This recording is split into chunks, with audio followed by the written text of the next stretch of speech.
On my 67th birthday, as I stood in the kitchen of the Silver Pine Inn with flour-dusted hands and an aching back, I finally did what I should have done 20 years earlier.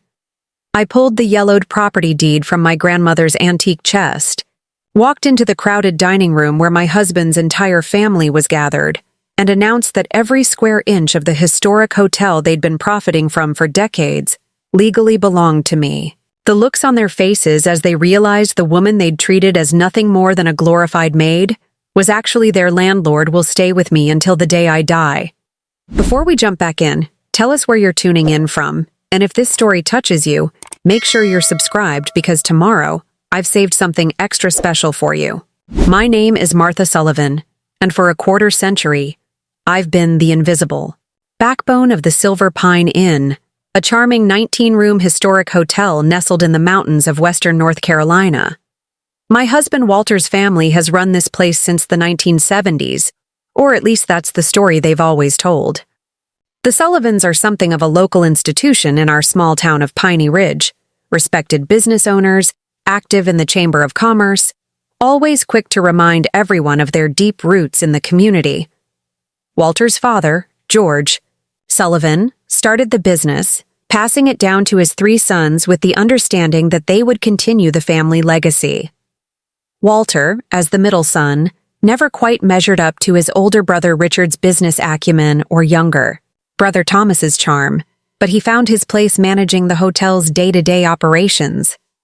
And when he married me, a quiet widow from the next town over with a talent for cooking, and not much else to my name, or so they thought, his family saw it as him finally doing something useful for the business.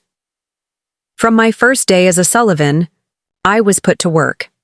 I started in the kitchen, helping the previous cook, an elderly woman named Gertie who'd been with the family for decades. She taught me everything about running a commercial kitchen, from managing inventory to preparing their famous blueberry pancakes that kept tourists coming back year after year. When Gertie retired 6 months after I arrived, no formal job offer was extended to me. Richard simply handed me her apron one morning and said, "Kitchen opens at 5:30. Don't be late." Just like that, I became the head cook, working 12-hour days, 7 days a week, for what Walter called our shared future. There was no salary discussion, no contract. After all, I was family now, and family contributed to the greater good of the Sullivan enterprise. The kitchen became my domain, though domain suggests more authority than I actually possessed. Every menu change had to be approved by Richard, who would taste each proposed dish with the scrutiny of a food critic, though his culinary expertise extended only as far as the fast food hamburgers he preferred. "People don't come here for fancy food, Martha," he would say, red-faced and dismissive. "They come for reliable, simple meals at reasonable prices. Leave the experimenting to those overpriced city restaurants." I would nod and return to my station, swallowing the knowledge that I had trained under a French chef during my first marriage, before James died and left me alone at 39. Beyond the kitchen, I was also expected to help with housekeeping. During busy seasons, manage the laundry room, handle guest complaints when the front desk staff, always one of the extended Sullivan family members, was unavailable, and keep the books updated, a task I performed with particular precision, though no one ever acknowledged it. My days started before sunrise and ended long after sunset, my hands perpetually raw from cleaning solutions and hot water, my feet swollen from standing on the hard kitchen floors. But I never complained. The inn had become my home, too, and back then, I still believed in the power of family loyalty. Walter and I lived in a small apartment on the property, 2 rooms tucked behind the laundry facilities, always smelling faintly of detergent and occasionally vibrating when all 4 industrial washing machines ran simultaneously. It wasn't much, but it was what we could afford, Walter explained. One day, when the business is really thriving, we'll build that cabin on the East Ridge, he would promise on the rare nights when we both had the energy to talk about the future. That cabin remained a distant dream, always just beyond reach despite the inn's registry showing increasing occupancy year after year. The Sullivan family dinners were mandatory weekly events held in the inn's private dining room every Sunday, evening after the kitchen closed to guests. These dinners were orchestrated by Walter's mother, Eleanor Sullivan, a woman whose perfect posture and perpetually disapproving expression had intimidated me from the moment we met.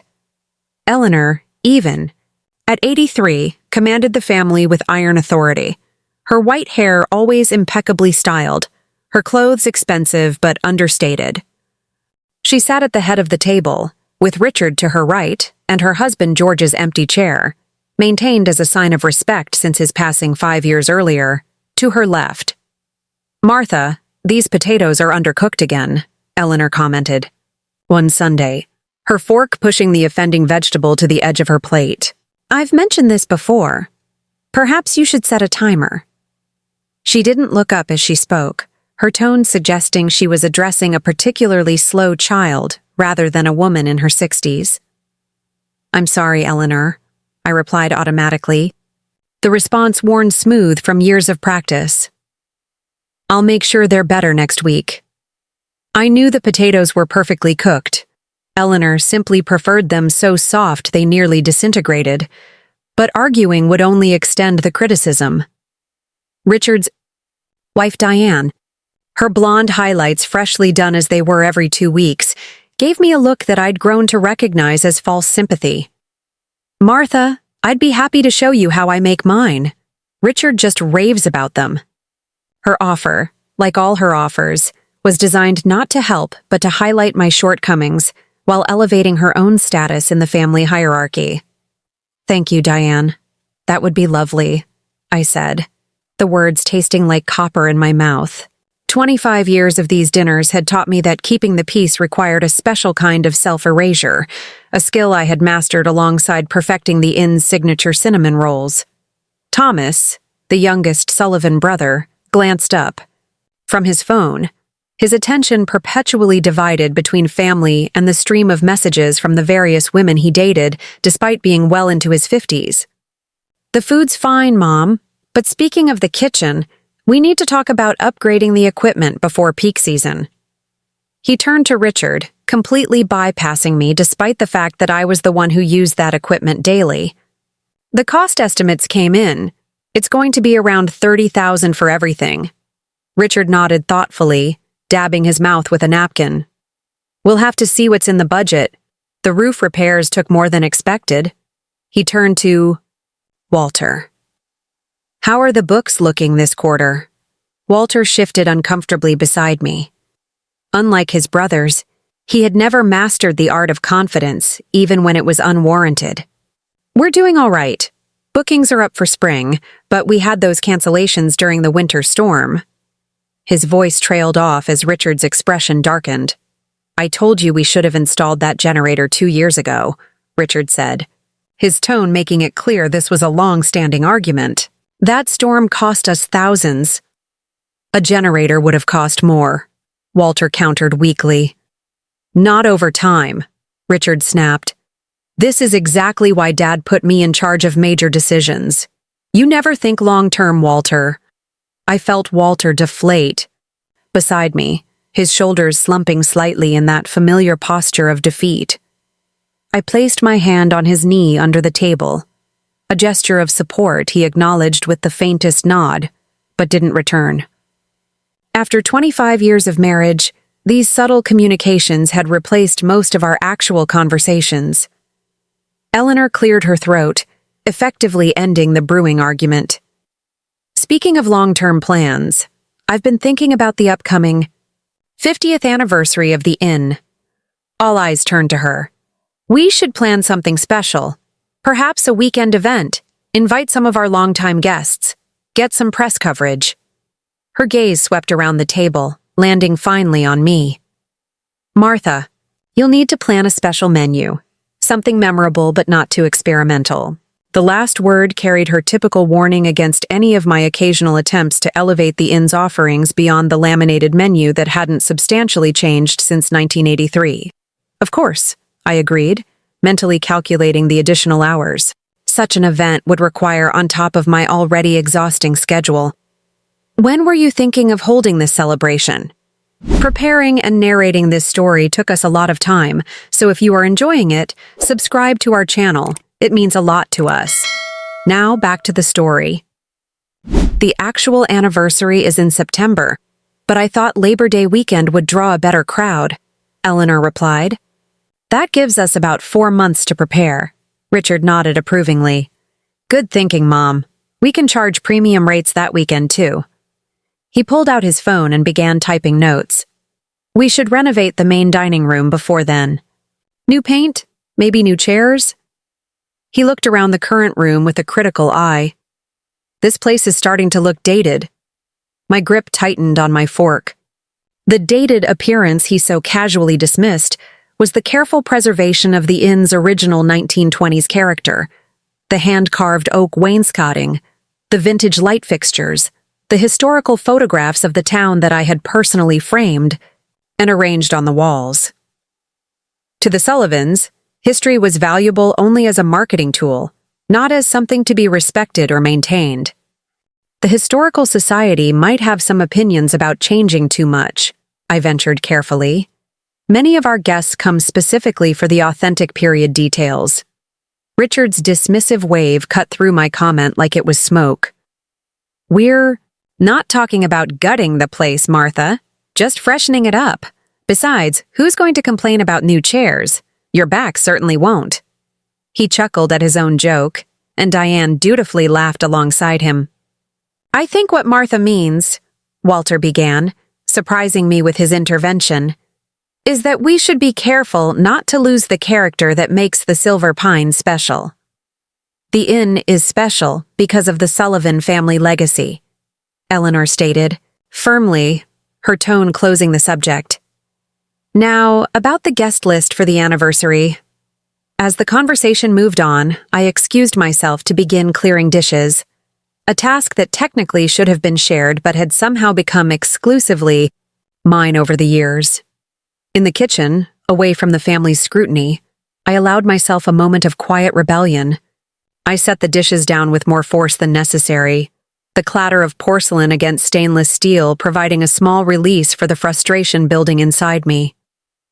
The kitchen had always been my refuge, the one place in the inn where I had some semblance of control.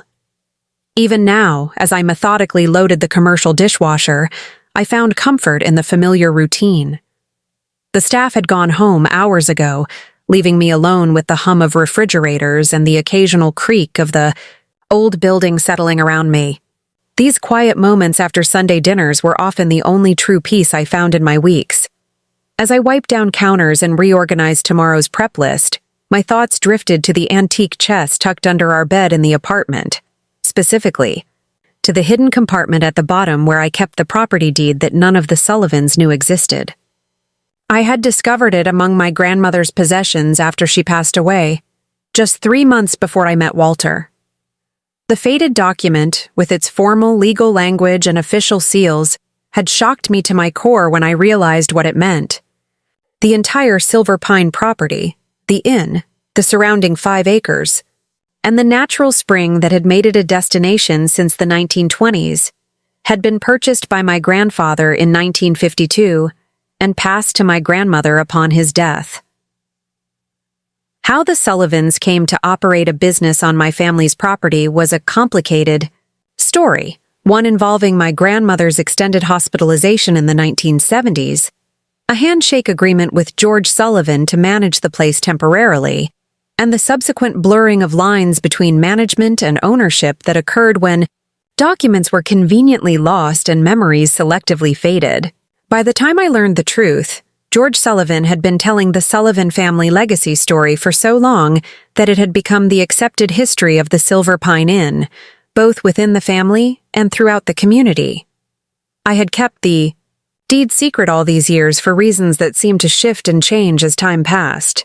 At first, it was shock and uncertainty. I had just lost my grandmother, was still grieving my husband, and didn't have the emotional strength to challenge a prominent local family. Then, after meeting and falling in love with Walter, it became complicated by personal relationships and the fear of destroying my new marriage before it truly began.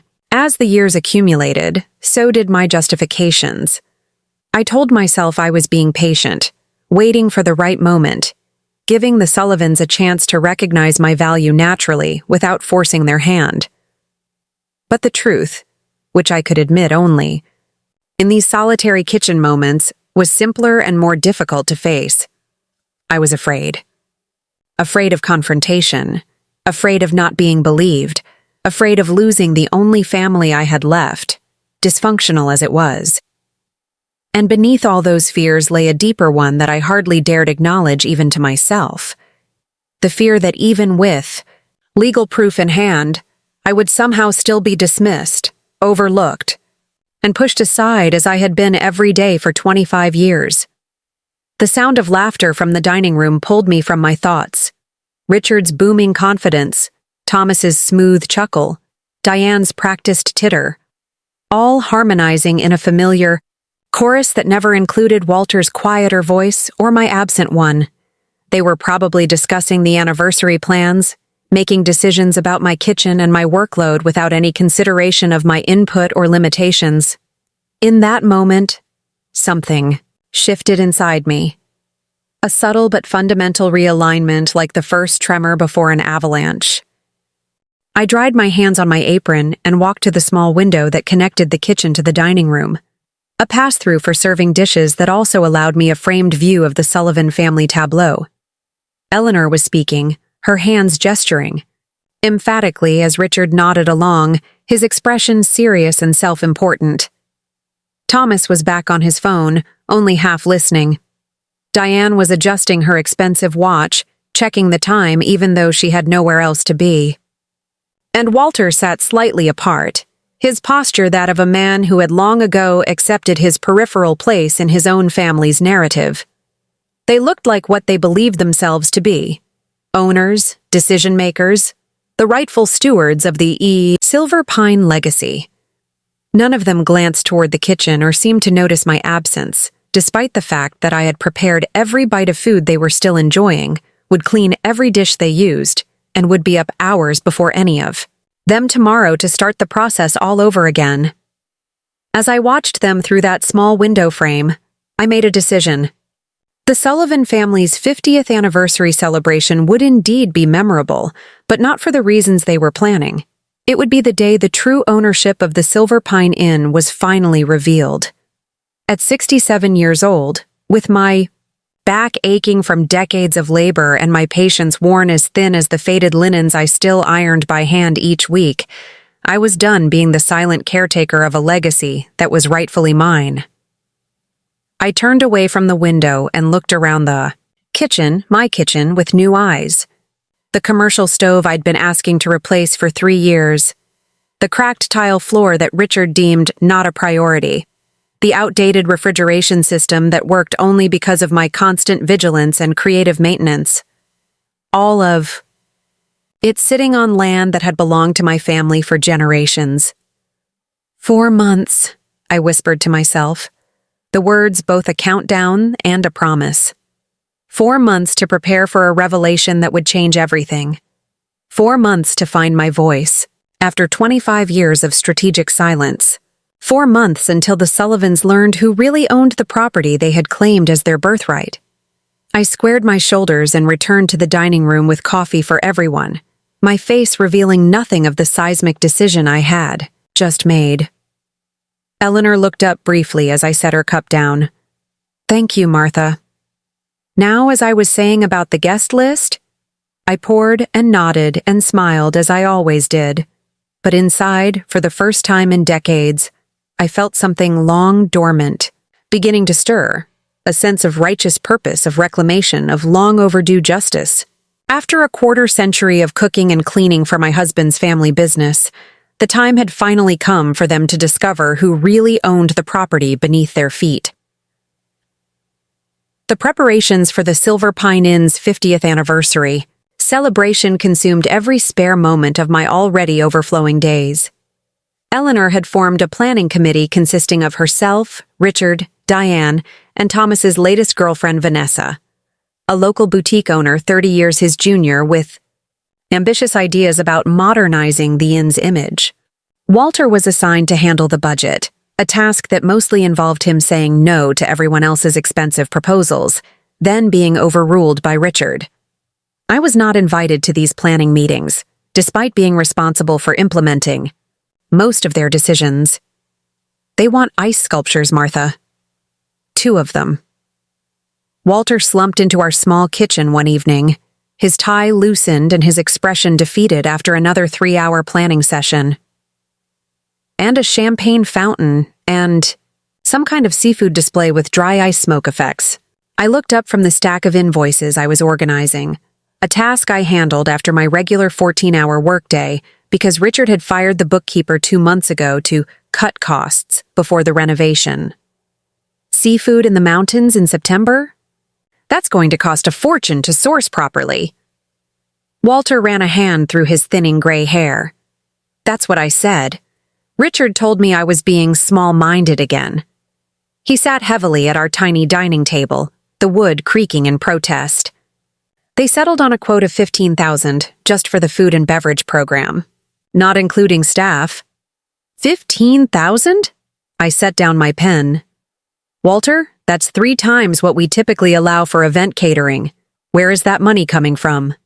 He stared at his hands. Richard says we'll make it back in bookings. He's raising the room rates by 30% that weekend and requiring a 3-night minimum stay. I considered this. That might drive away our regular Labor Day guests, the families who've been coming for years. They book with us because we're reliable and reasonably priced. Walter nodded miserably. I know, but Richard says this is about elevating our brand position and attracting a higher caliber of clientele. His attempt to mimic his brother's confident tone would have been comical if the situation weren't so concerning. I turned back to the invoices, my mind working through calculations. Has anyone actually looked at the books recently? The last quarter's numbers weren't exactly promising. This was an understatement. The truth was that the Silver Pine had been operating on increasingly thin margins for the past few years, a fact I was intimately familiar with as the person who paid the bills, but that Richard consistently downplayed in family discussions. Richard says he's handling the financial strategy. Walter's voice held that note of resigned acceptance I'd grown to both expect and resent.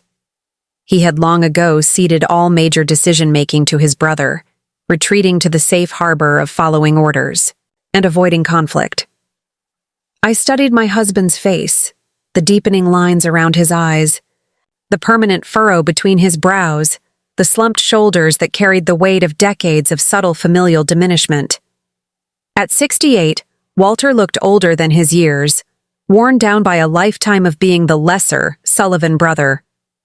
There had been a time, early in our marriage, when I believed I could help him find his voice, stand up to Richard's domineering presence and Eleanor's cutting remarks.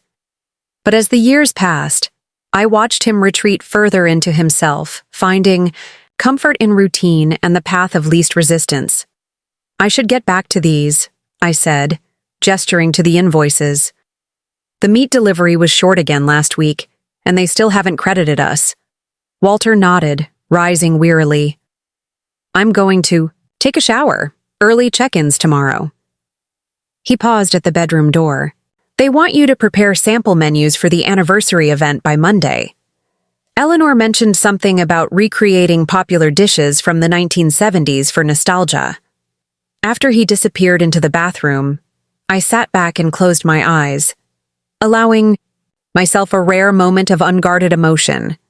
Anger, frustration, and a deep bone weariness washed over me.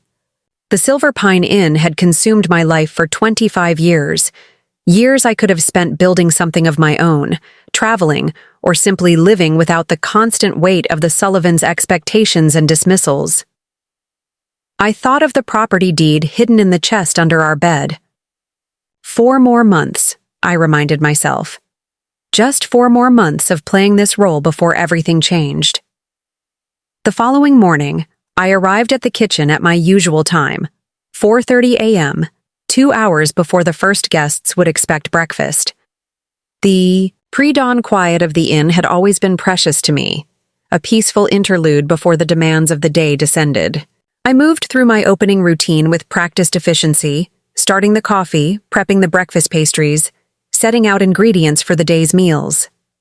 As I worked, I allowed my mind to wander through memories I usually kept carefully, locked away. I thought of my grandmother, Evelyn Harper, and the stories she used to tell me about the Silver Pine when it was run by her and my grandfather. How guests would gather on the wide front porch in the evenings, sipping sweet tea and listening to my grandfather play folk songs on his guitar. How the dining room had once featured my grandmother's famous berry cobblers, made with fruit picked, fresh from the hillside behind the inn.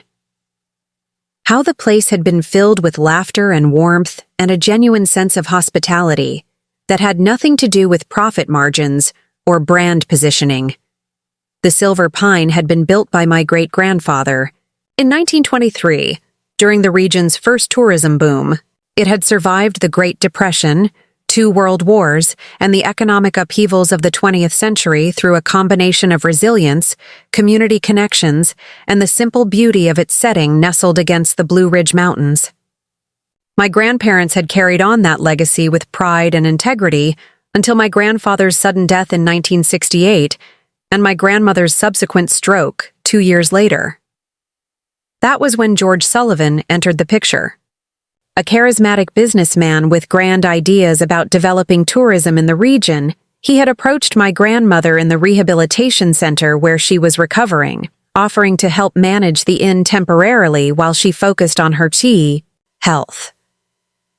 Grateful and vulnerable, she had accepted, signing a management agreement that was supposed to be reviewed annually.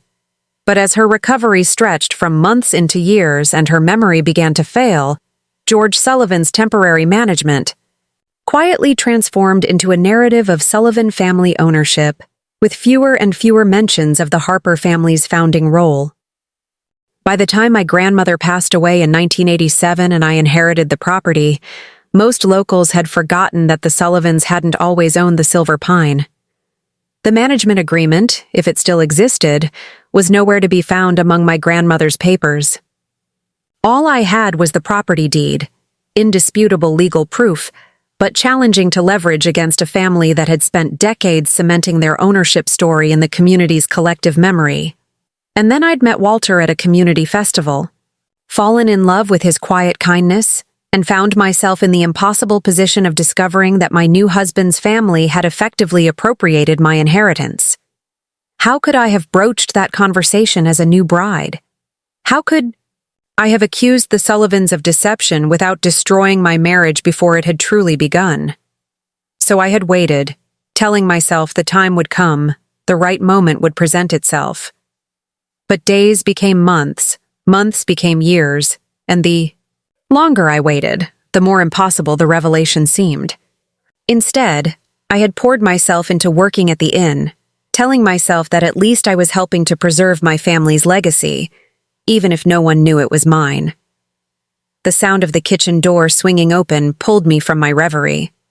I turned, expecting to see one of the morning staff arriving for their shift, but instead found Diane standing in the doorway, immaculately dressed in a cream linen pantsuit despite the early hour. "Oh, good, you're already here," she said, as if there had ever been a morning in 25 years when I wasn't. "I need to talk to you about the menu for the anniversary event." I wiped my hands on my apron. "Walter mentioned you needed some sample menus by Monday." "I'm working on them." Diane waved this away impatiently. "There's been a change of plans. We've hired a consultant." "A consultant?" I repeated. "A food and beverage specialist," Diane clarified, examining her manicure. "Someone to help elevate the offerings for the anniversary weekend. Richard and I met him at the Riverside Lodge in Asheville last month. He's worked with several luxury properties in the region." I carefully set down the mixing bowl I was holding, conscious of the sudden tension in my hands. "I see. And what will this consultant be doing exactly?" "Oh, just providing some guidance on the menu planning, presentation, that sort of thing." Diane's deliberate casualness didn't mask the underlying message. "He'll be here next Tuesday to meet with you and review the kitchen operations." "Review the kitchen operations," I echoed flatly. The kitchen I've managed for 25 years. Something in my tone made Diane look up, her eyes narrowing slightly.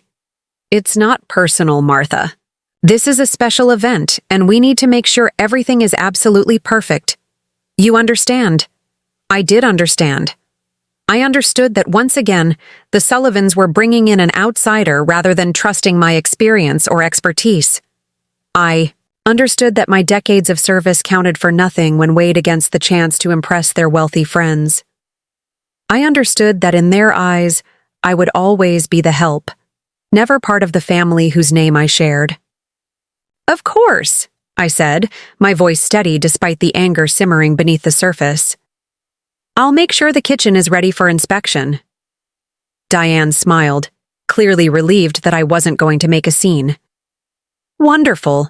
His name is Chef Dominic Barton.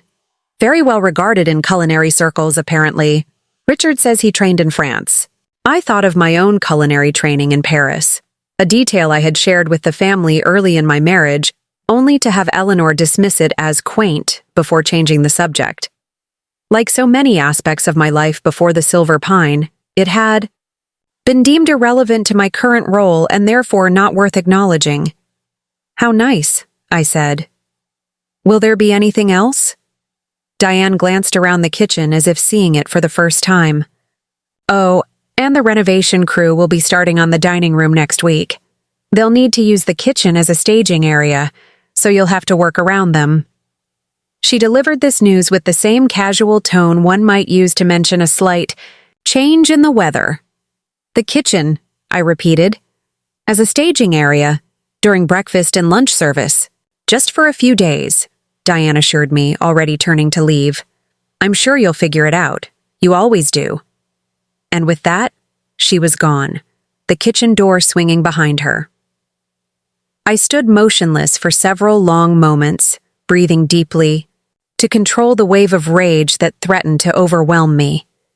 The unfairness of it all, not just this latest intrusion, but the accumulated weight of years of similar dismissals and impositions, pressed down on me like a physical force. In that moment, I made a decision. I would not wait 4 more months. The time for patience and strategic silence was over. I straightened my spine, untied my apron, and hung it carefully on its hook by the door. Then I walked with deliberate steps to our apartment. Walter was still asleep, his soft snores filling our small bedroom. I moved quietly to avoid waking him, kneeling beside the bed to pull out the antique chest. The hidden compartment opened with a soft click, revealing the property deed nestled alongside a few other precious items. My grandmother's wedding band, the small journal where she had recorded the early history of the Silver Pine, and a faded photograph of my grandparents standing proudly on the inn's front porch on opening day.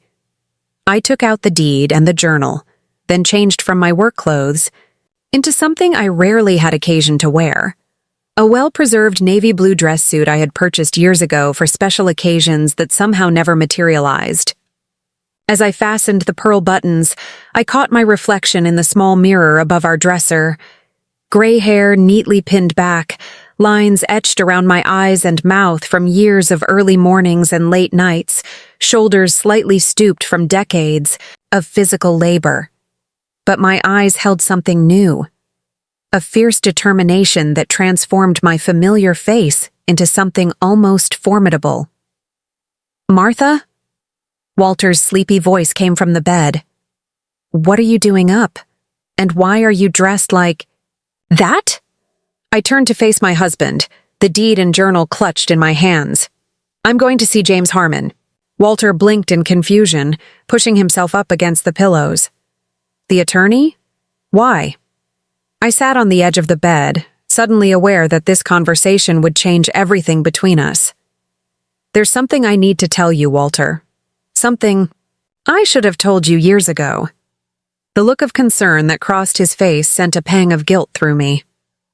Despite everything, despite his inability to stand up to his family and his complicity in my decades of servitude, Walter had never been deliberately cruel.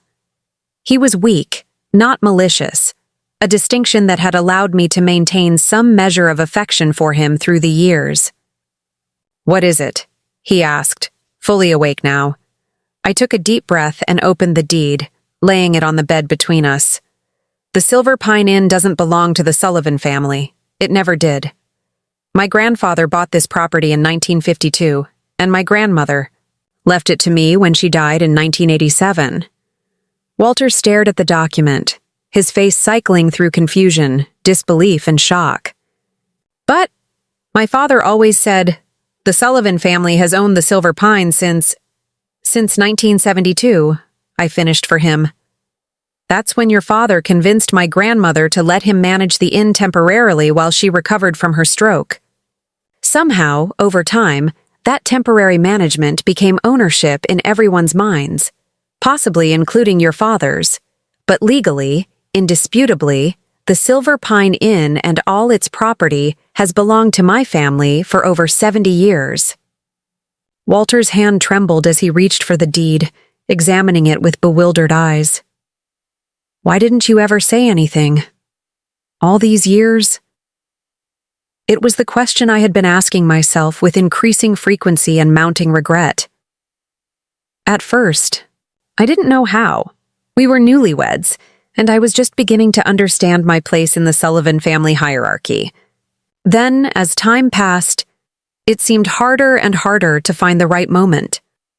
I told myself I was being patient, waiting for things to change naturally. I closed my eyes briefly, but they never did. And I've finally realized they never will. Not unless I make them change. Walter set the deed down carefully, as if it might disintegrate under his touch. "What are you going to do?" I stood, smoothing the unfamiliar weight of the suit jacket. "I'm going to see James Harmon and ask him to prepare the necessary documents to reclaim my legal rights to the property. Then I'm going to inform your family that the anniversary celebration will be proceeding very differently than they're planning." "Martha, wait." Walter pushed aside the covers and stood, reaching for my arm. "This will destroy the family. You need to think about this. Maybe there's another way." I gently but firmly removed his hand. "I have thought about it, Walter. For 25 years I've thought about it. And in all that time, has your family ever treated me as anything more than a convenient servant? Has your mother ever spoken to me with genuine respect? Has Richard ever acknowledged my contributions to the business? Has anyone, including you, ever stood up when I was belittled or dismissed or overlooked?" The pained expression on his face told me he knew the answers as well as I did. "We can talk to them." "Together," he offered weakly. "Explain about the deed. I'm sure once they understand—" "Once they understand what?" I interrupted, a lifetime of suppressed anger finally breaking through. "That they've been living off my inheritance for decades? That they've treated the rightful owner of their precious family business like hired help? That all their grand plans and renovations and anniversary celebrations have been happening on property they have no legal right to?" I shook my head. "Do you really think Eleanor and Richard will simply apologize and step aside?" Walter's silence was answer enough. We both knew his family too well to harbor such illusions. "I'm not doing this to hurt you," I said more gently, seeing the distress in his eyes. "But I can't pretend anymore. I can't spend another day watching your family make decisions about my property without having any say. I can't keep cooking and cleaning and working myself to exhaustion in a place that should have been my legacy, not theirs." "What about our marriage?" Walter asked quietly. "Where does this leave us?" It was the question I had been dreading, the one I still didn't have a clear answer for. "I don't know," I admitted. "That depends on what happens next, on whose side you choose to stand when everything comes to light." The hurt in his eyes was genuine, but so was the uncertainty. Even now, faced with this revelation, Walter couldn't bring himself to immediately and unequivocally choose me over his family. And that hesitation, that lifelong pattern of putting the Sullivan interests above all else, told me everything I needed to know about our future. "I'll be back this afternoon," I said, gathering my purse and the documents. Until then, I'd appreciate if you kept this between us. Your family will know soon enough. As I walked out of the apartment and through the back hallway of the inn, the service corridors I had traversed countless times over the years, I felt a strange lightness despite the gravity of what I was about to do. For the first time in 25 years, I was taking control of my own story. The Silver Pine Inn had been built by my family, and after decades of silence and submission, I was finally ready to reclaim it.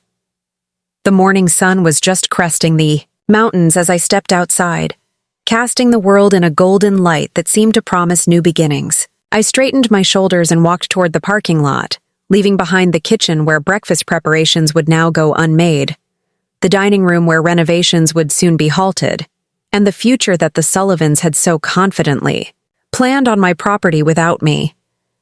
It was time for the Silver Pine Inn to return to its rightful owner. James Harmon's law office occupied the second floor of a Victorian building on Main Street, its bay windows overlooking the town square where I had sold homemade preserves at the farmer's market for years. The reception area smelled of leather-bound books and lemon polish, a comforting contrast to the industrial cleaners and cooking odors that typically surrounded me. "Mrs. Sullivan." James rose from behind his desk when his secretary showed me. Antiet in his silver-framed glasses caught the morning light as he extended his hand. "This is an unexpected pleasure. What brings you to my office today?" I had known James since he was a boy, watching him grow from the gangly teenager who mowed lawns around town into the respected attorney who now handled most of Piney Ridge's legal matters. His father had been my grandmother's attorney decades ago. "I need your legal assistance with a property matter," I said, settling into the chair across from him. I placed my grandmother's deed and journal on his desk. "It's about the Silver Pine Inn." James's eyebrows rose slightly, the only indication of surprise from a man trained to maintain professional composure. "I see. And what specifically about the Silver Pine requires legal assistance?" "I need to reclaim what's legally mine." I slid the deed across the desk. "The Silver Pine Inn and its surrounding property have belonged to my family, the Harpers, since 1952. This deed proves it." As James carefully examined the document, I gave him the condensed version of the story. My grandmother's stroke, George Sullivan's temporary management arrangement, the gradual appropriation of ownership, and my 2.5 decades of silence. After marrying Walter, James listened without interruption, only occasionally making notes in a leather-bound pad. When I finished, he removed his glasses and rubbed the bridge of his nose. "This is unusual, to say the least," he said finally. "The deed appears legitimate, and if your account is accurate, you've been the legal owner of the Silver Pine property since your grandmother's death in 1987. "It's accurate," I confirmed, "and I want to assert my ownership rights immediately." James leaned back in his chair, studying me with newfound interest. "May I ask why now, after all these years?" It was a fair question, one I had been asking myself with increasing frequency. "Because I'm tired of being invisible in a place that should have been my legacy. Because I'm 67 years old and running out of time to reclaim what's mine.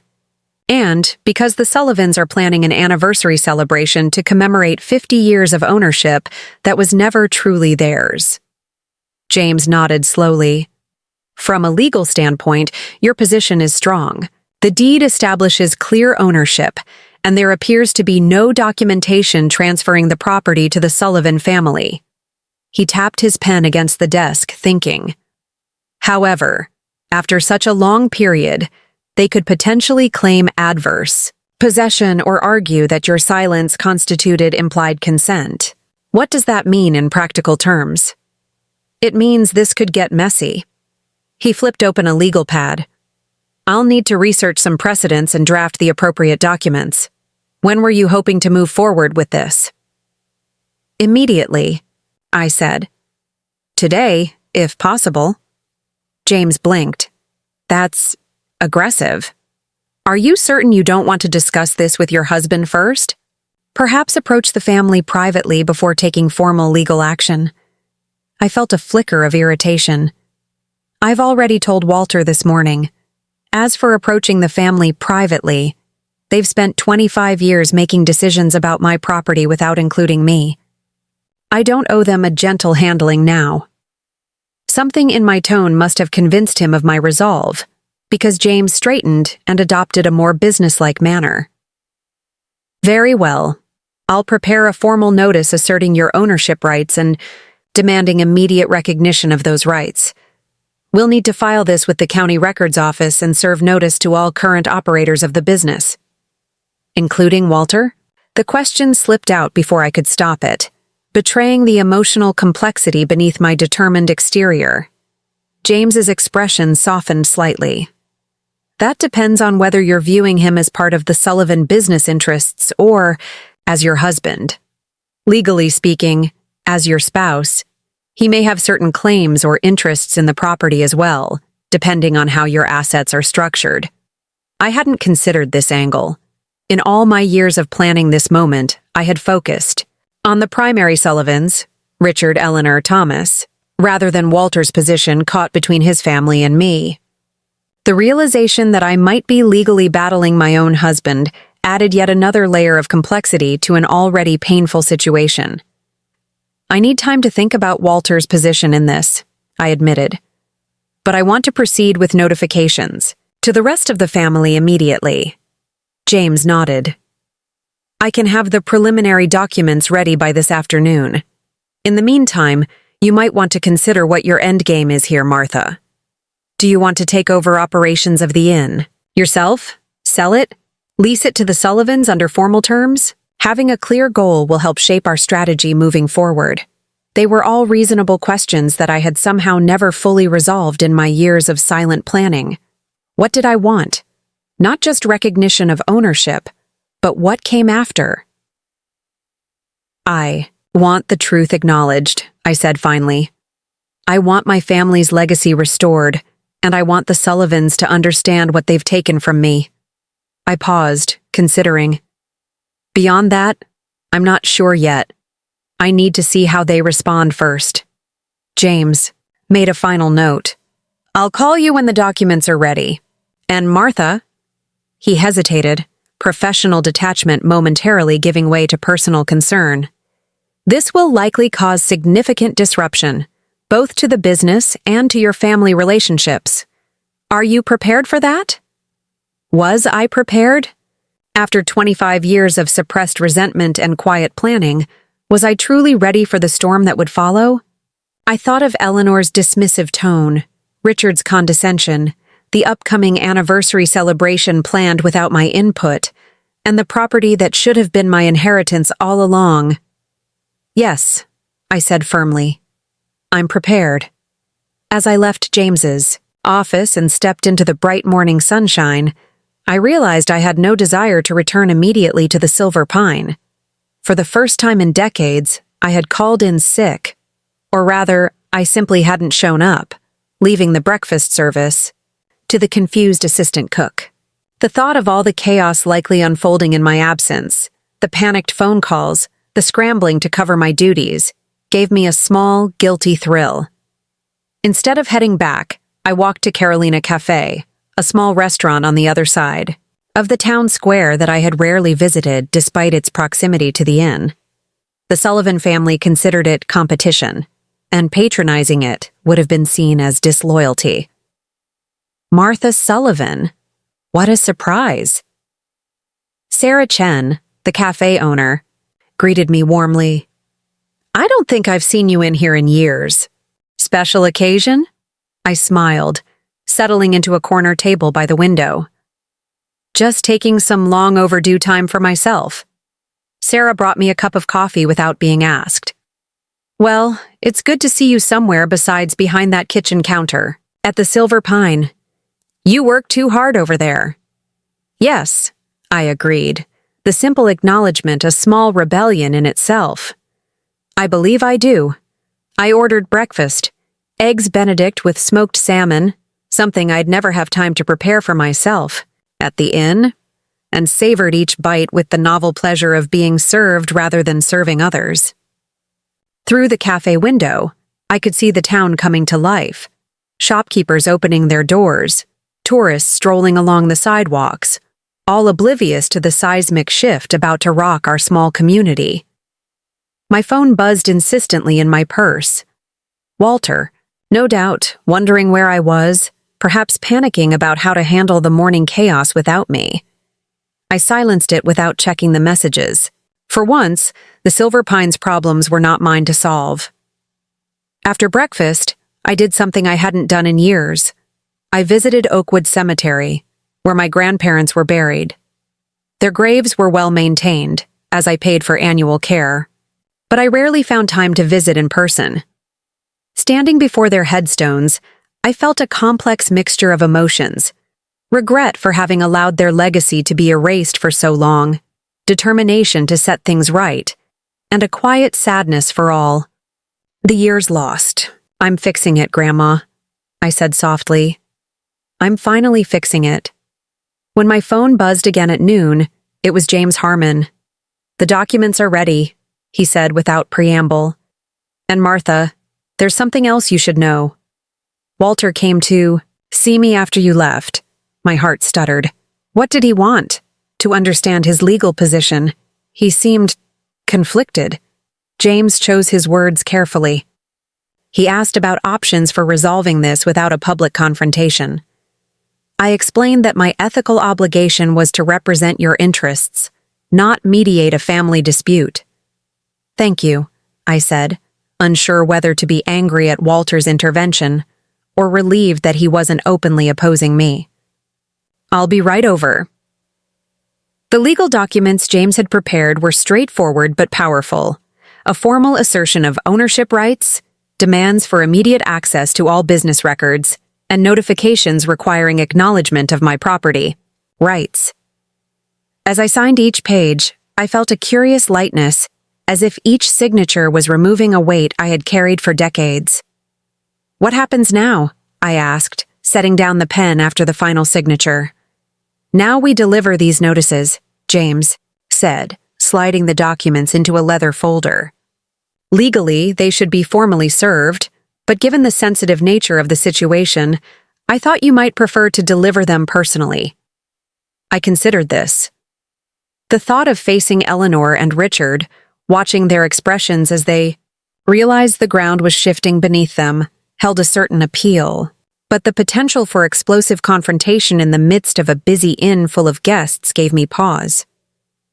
"Could we deliver them after the dinner service?" I asked. "When the guests have retired for the evening?" James nodded. "That seems reasonable. I'll accompany you, of course. These situations can sometimes become heated." As I left his office for the second time that day, I realized I had crossed a threshold. Until now, my reclamation of the Silver Pine had been theoretical, a secret plan, a private fantasy of justice long delayed. With those signed documents, it had become real, irrevocable. There would be no going back to the way things were, regardless of the outcome. I drove back to the Silver Pine, not to resume my duties in the kitchen or explain my unprecedented absence, but to gather a few personal belongings from the apartment. I timed my arrival during the mid-afternoon lull, when most of the staff would be taking their breaks and guests would be out exploring the town or hiking the nearby trails. The back entrance to our apartment allowed me to slip in unnoticed. I quickly packed an overnight bag with essentials: clothes, toiletries, my grandmother's wedding ring, and the few personal mementos I truly cared about. As I zipped the bag closed, I heard the apartment door open. "Martha?" Walter stood in the doorway, his expression a mixture of relief and apprehension. "Where have you been? Everyone's been looking for you. The kitchen was in chaos this morning." I straightened, the overnight bag in my hand telling its own story. "I went to see James Harmon, as I told you I would." Walter's gaze fixed on the bag. "You're leaving?" "Just for tonight," I said. "I've booked a room at the Mountain View Inn. I think it's better if I'm not here when the notices are delivered this evening." "Notices?" His voice rose slightly. "What notices?" Legal documents asserting my ownership of the property. I kept my tone even, factual. James will be delivering them tonight after dinner service. Walter ran a hand through his hair, a gesture of distress I had seen countless times over our years together. Martha, please, can't we talk about this? Maybe find a different way. Forward! I've spent 25 years not talking about this, Walter. 25 years watching your family make decisions about my property without my input. 25 years cooking and cleaning and maintaining a business that should have been mine to direct. I felt my voice threatening to break and paused, to compose myself. The time for talking was years ago. Now it's time for action. But this will tear the family apart. The family? I echoed. Or the business? Because I've never truly been part of the Sullivan family, have I? I've been staff, not family. Convenient, not valued. The truth of my words hung in the air between us, neither acknowledged nor denied. In that silence lay the fundamental failure of our marriage, Walter's inability to ever fully stand with me against his family's treatment. I'll be back tomorrow morning, I said more gently, seeing the genuine distress in his eyes. After everyone has had a chance to read the documents and understand the legal reality, we can talk more then. As I moved toward the door, Walter reached for my arm. Martha, wait! I paused, looking at the hand on my arm, then up at his face. The face I had woken up beside for 25 years, lined now with age and worry. What is it, Walter? He struggled, the words seemingly stuck in his throat. I don't know how to choose between you and them. It was perhaps the most honest thing he had ever said to me, and the most heartbreaking. I know, I said softly. That's always been our problem.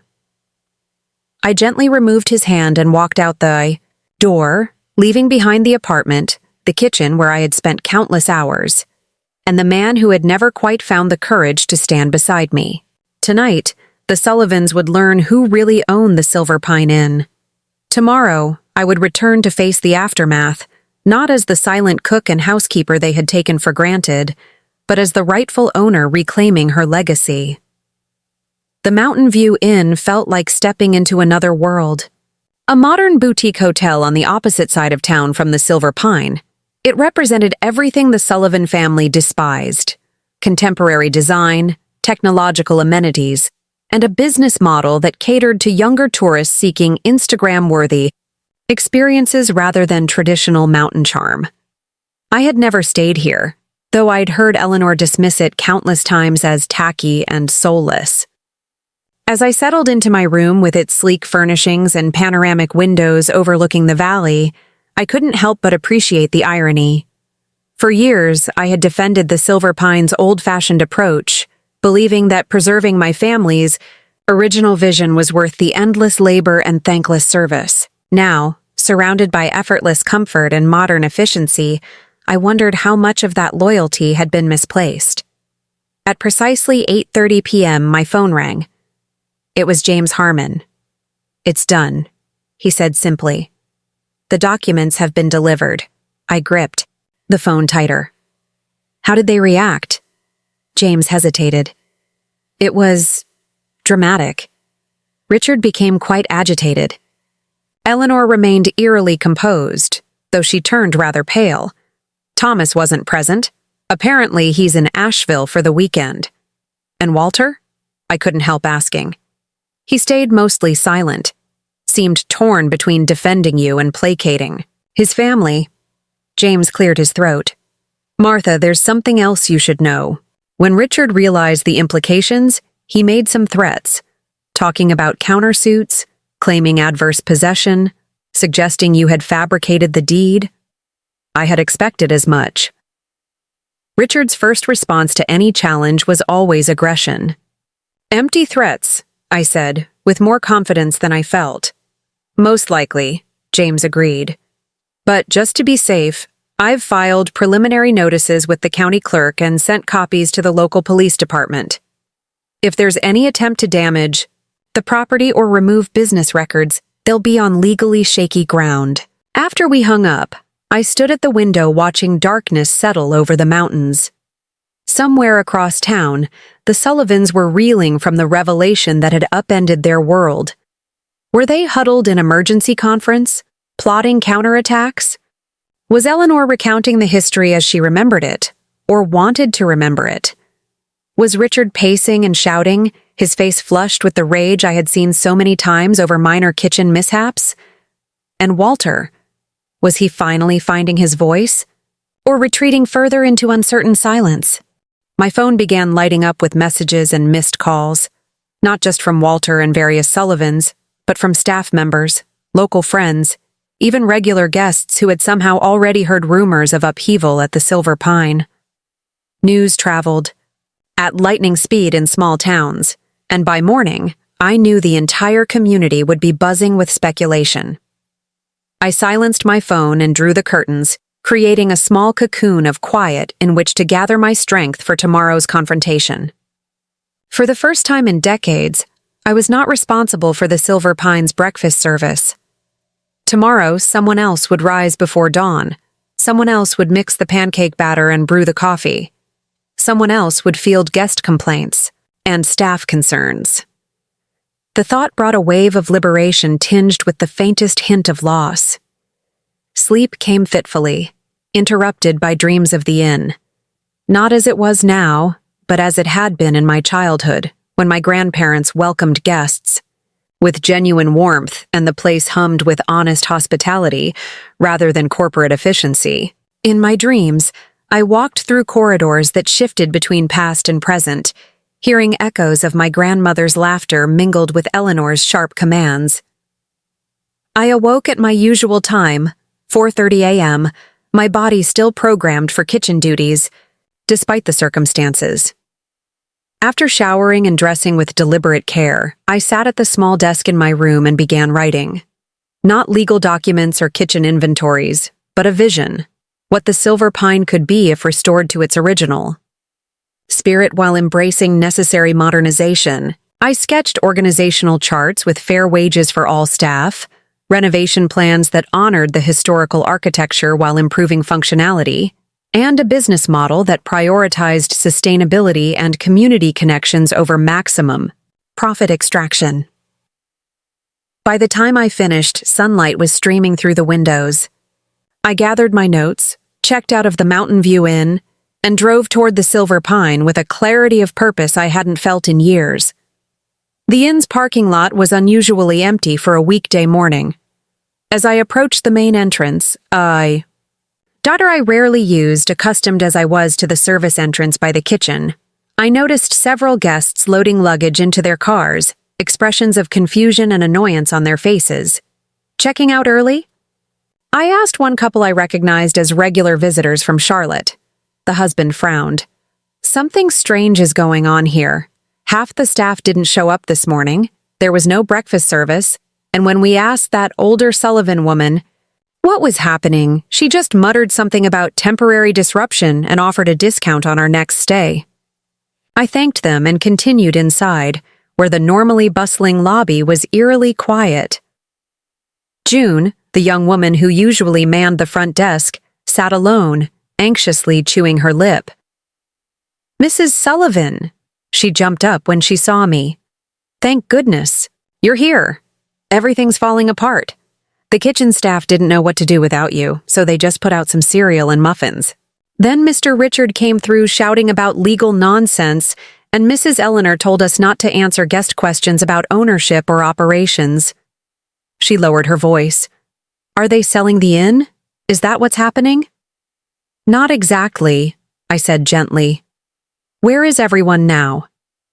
"Mrs. Eleanor and Mr. Richard are in the private dining room with some lawyer from Asheville.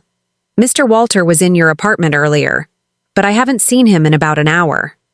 I thanked her and made my way through the inn, noting with dismay the signs of neglect already visible after just one day of disrupted operations: uncleared coffee cups on side tables, unsepted rooms with doors still ajar, fresh flowers wilting in their vases. The Silver Pine was a finely tuned machine that required constant attention, much of which I had provided unacknowledged for years. I paused outside the private dining room, hearing raised voices from within. Through the door's small window, I could see Richard pacing while an unfamiliar man in an expensive suit gestured emphatically at some documents. Eleanor sat rigid in her usual chair, her face a mask of cold fury. Rather than interrupting their strategy session, I continued to our apartment, finding the door unlocked. Inside, Walter sat at our small table, surrounded by old photograph albums and a stack of yellowing papers. He looked up as I entered, his eyes red-rimmed from what appeared to be a sleepless night. "I found these in the attic storage," he said, without greeting. "Records from when my father first started managing the inn."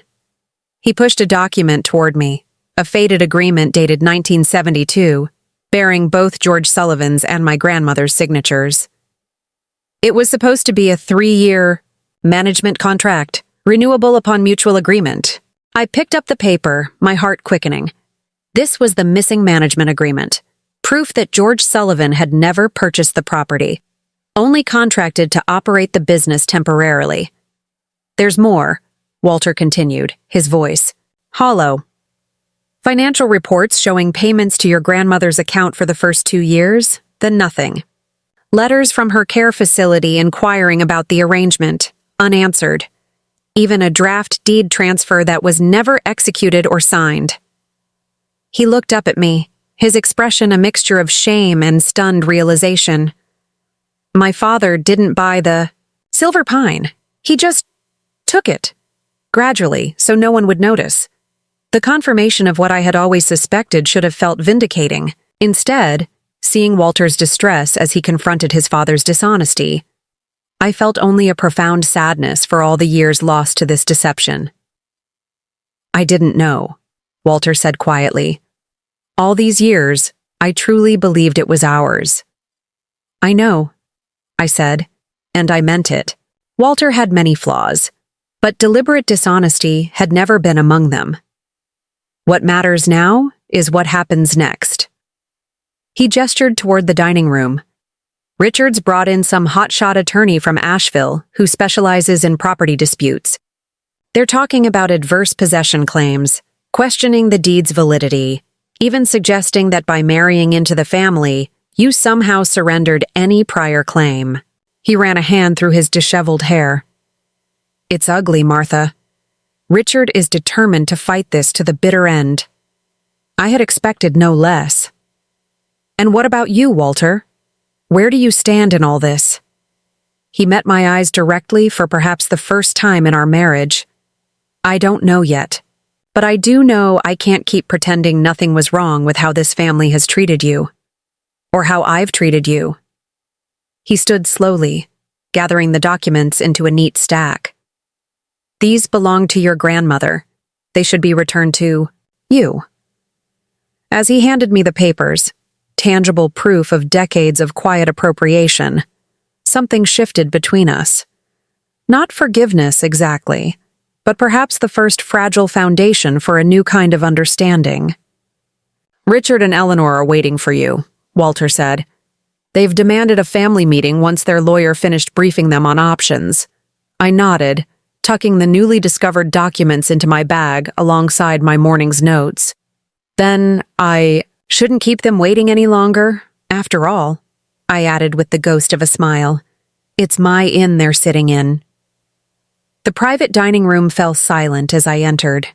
Eleanor and Richard sat on one side of the table, their Asheville attorney positioned between them like a human shield. James Harmon rose from his seat on the opposite side, nodding respectfully in my direction. Walter hesitated in the doorway behind me, caught as always between worlds. "Martha," Eleanor said, her voice arctic. "How considerate of you to join us, after throwing the inn into chaos." I set my bag on the table and took the seat beside James, feeling strangely calm despite the hostility radiating from across the table. "I believe the chaos began 50 years ago when your husband decided to convert a temporary management arrangement into ownership without my grandmother's consent." The Asheville attorney, a sharp-featured man in his 40s with an expensive haircut and a power tie, cleared his throat. Mrs. Sullivan, I'm Bradley Wilson of Wilson & Katz. I specialize in property law and— I know who you are, Mr. Wilson, I interrupted. Your firm represented the developers who tried to buy the Westridge property last year. You have a reputation for aggressive tactics and creative interpretations of property rights. I turned to Richard. An interesting choice for someone who claims legitimate ownership. Richard's face flushed. Don't you dare question my family's right to this property. My father built this business from nothing. Your father built a business on someone else's land, I corrected, pulling out the newly discovered management agreement. And here's the proof. A 3-year contract, never properly renewed. Payments that mysteriously stopped after 2 years. Letters from my grandmother's care facility that went unanswered. I slid the documents toward Mr. Wilson, whose professional mask slipped momentarily as he scanned the agreement. These would need to be authenticated, he said, but the slight uncertainty in his voice told me he recognized their significance. By all means, I replied. I welcome thorough examination. Unlike the Sullivans, I have nothing to hide. Eleanor's fingers curled around her water glass with such force I feared it might shatter. This is preposterous. After all these years, you marry into our family, work alongside us for decades, and suddenly decide to claim ownership? What kind of person does such a thing? What kind of person treats family as unpaid labor for 25 years? I countered. What kind of person dismisses and demeans someone who has dedicated their life to maintaining their business? What kind of mother-in-law never once acknowledges her son's wife as an equal member of the family? James placed a cautioning hand on my arm, but I gently shook it off. After decades of swallowing my words, I would not be silenced now. I kept the deed secret when I married Walter because I foolishly believed I could earn your respect through hard work and loyalty. I thought eventually you would see me as family, not staff. But year after year, nothing changed. I remained the EI. Cook, the cleaner, the bookkeeper, valuable for my services but never for myself. Richard slammed his hand on the table. This is emotional manipulation. The statute of limitations doesn't apply, James interjected smoothly. Martha has maintained consistent ownership through property tax payments filed under her maiden name. The deed has never been legally transferred, and the discovery of this management agreement further undermines any claim of adverse possession. Mr. Wilson leaned toward Richard, speaking in a lowered voice that nonetheless carried across the table. We should discuss options privately. I stood, gathering my resolve. Before you strategize further, let me be clear about my intentions. I don't want to destroy the Silver Pine or the Sullivan name. What I want is acknowledgement of my ownership, my contributions, and most importantly, my grandmother's legacy. Eleanor's eyes narrowed. And what does that mean exactly? It means 3 things. I withdrew the vision document I had prepared that morning.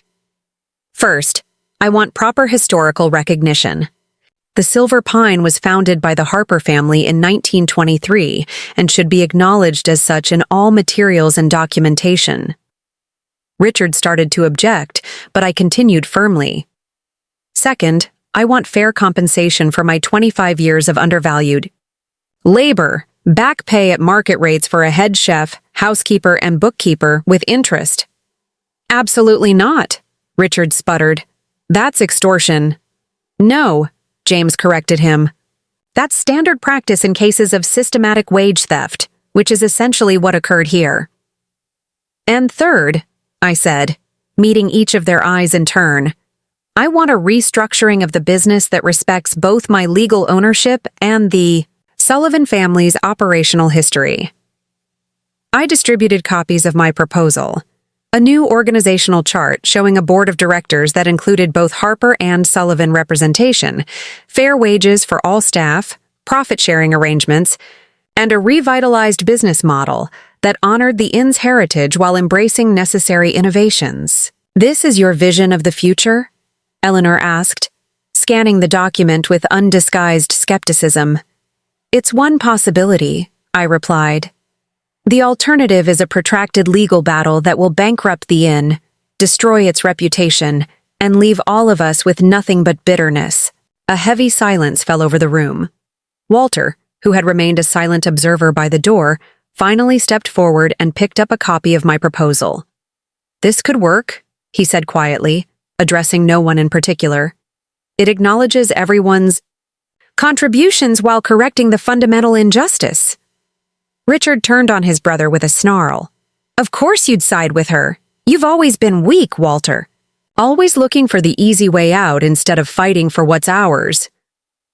"It's not ours, Richard," Walter replied, a new steadiness in his voice. "It never was. We've been living on taken property for half a century. It's time to make it right." Eleanor rose suddenly, her chair scraping against the hardwood floor. "I need air," she announced, her composure finally cracking. "This is too much. Too much."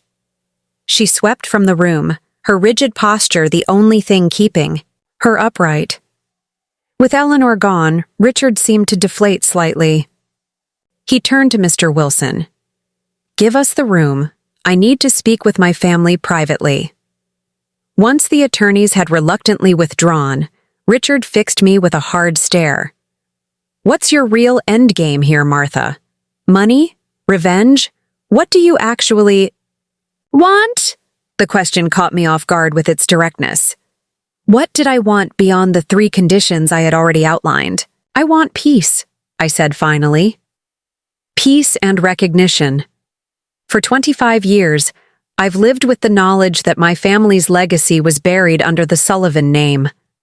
I've cooked and cleaned and managed books and appeased difficult guests, all while being treated as something less than family." I met Richard's gaze steadily. "I don't want to destroy what the Silver Pine has become. I just want my place in its story acknowledged. I want my labor valued, and I want a voice in its future." "Or am I?" "And if we refuse?" Richard asked, though with less hostility than before. "Then I exercise my rights as the legal owner.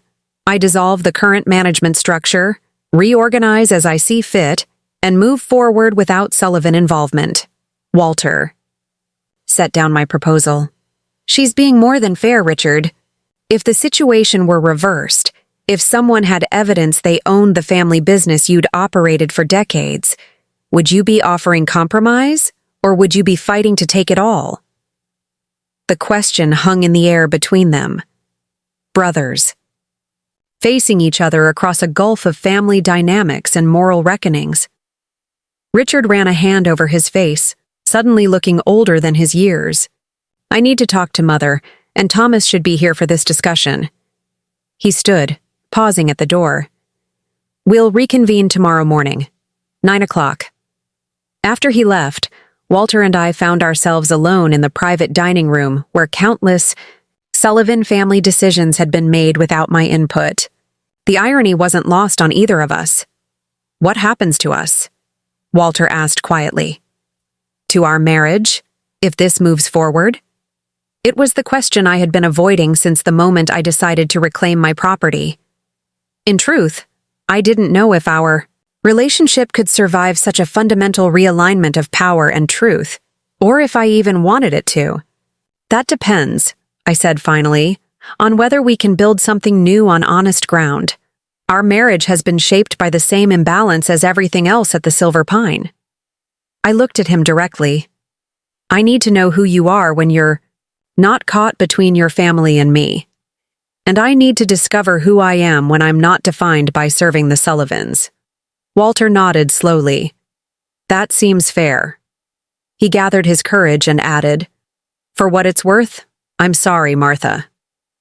Not just for how my family treated you, but for how I failed to see it.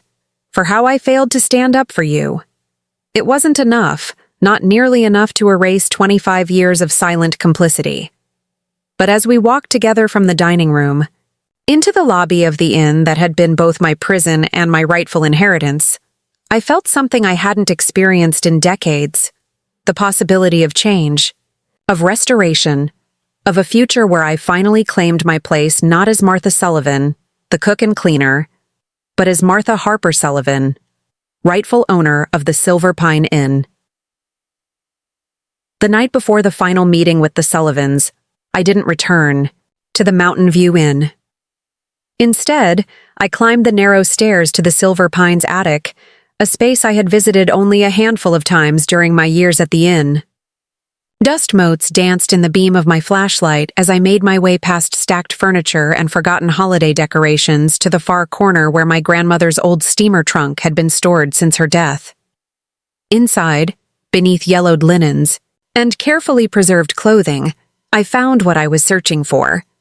A small leather-bound album filled with photographs of the Silver Pines' early days. My great-grandfather standing proudly before the newly constructed inn in 1923. My grandparents welcoming their first guests in the 1940s. The dining room filled with soldiers returning from war, accepting free meals as a gesture of gratitude for their service. These images, this visual record of my family's legacy, had been gathering dust in an attic while the Sullivans rewrote history downstairs. Tomorrow, regardless of the outcome, these photographs would finally see the light of day again. I spent the night in one of the inn's vacant guest rooms rather than returning to the apartment I had shared with Walter. We both needed space to contemplate what came next, for the business and for ourselves. Through the window, I watched moonlight cast silver shadows across the gardens my grandmother had originally designed, feeling her presence more strongly than I had in years. By morning, an unexpected calm had settled over me. Whatever happened in today's meeting, I had already won the most important battle. I had reclaimed my voice and my truth after decades of silence. I arrived at the private dining room at precisely 9 o'clock, the photo album tucked under my arm. To my surprise, all the Sullivans were already seated, Richard, Eleanor, and Thomas in their usual positions, with Walter occupying his father's old chair at the head of the table. No attorneys were present. "We've made a decision," Richard announced without preamble as I took my seat. His tone was clipped but lacked yesterday's combative edge. "After reviewing the evidence and consulting with our lawyer, we've determined that fighting your claim would be counterproductive." Eleanor's lips thinned to a nearly invisible line, but she nodded stiffly in agreement. Thomas, who had missed yesterday's revelations, looked uncomfortable and slightly bewildered. Mother spent most of the night going through Dad's old files," Richard continued. "We found more documents confirming your version of events. Letters Dad wrote but never sent to your grandmother, drafts of financial arrangements, even a journal, entry where he expressed concern about the legal status of the property." Walter cleared his throat. "What Richard is trying to say is that we found evidence our father knew he was wrong, but continued the deception anyway." An uncomfortable silence descended on the room. George Sullivan's legacy, the business acumen and moral character the family had venerated for decades, was being reassessed before my eyes. "We're prepared to accept your terms," Richard said finally. "Historical acknowledgement, back pay, and restructuring. But we have some conditions of our own." I nodded for him to continue. "First, this stays within the family.